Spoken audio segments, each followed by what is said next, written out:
আসসালামু আলাইকুম। আমার হাতে একটি অ্যালোভেরা আছে।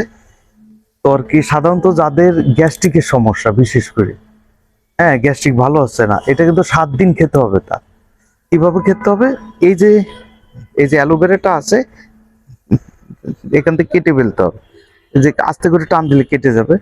কাটা পরে এই যে যে হলুদ, এই যে হলুদ যে কষটা আছে, সেখানে কি করতে হবে? টিস্যু পেপার পেঁচাতে হবে। এই যে এই জায়গাটা টিস্যু পেপার পেঁচায় 2 ঘন্টা রাখতে হবে। 2 ঘন্টা রাখলে হবে কি, এই যে যে হলুদ যে কষটা আছে, এই যে একদম হলুদ যে কষটা আছে, সেইটা সেইটা খাওয়া ঠিক না, সেটা আমাদের জন্য ক্ষতিকর। তো আর কি এই হলুদ কষটাকে টিস্যু পেপার সম্পূর্ণরূপে কি করবে, এটাকে শুষে নেবে। একদম শুষে নেবে। শুষে নিলে কি হবে, এটা শোধন হয়ে গেল। তখন এর এর মধ্যকার যে শ্বাস আছে, যেমন যেমন এই যে যে শ্বাস আছে, এই যে এই শ্বাসটাই কি করতে হবে, এটা ব্লেন্ডার মেশিনে দিয়ে সুন্দর করে শরবত করে প্রতিদিন সকালে বাসি পেটে খেতে হবে।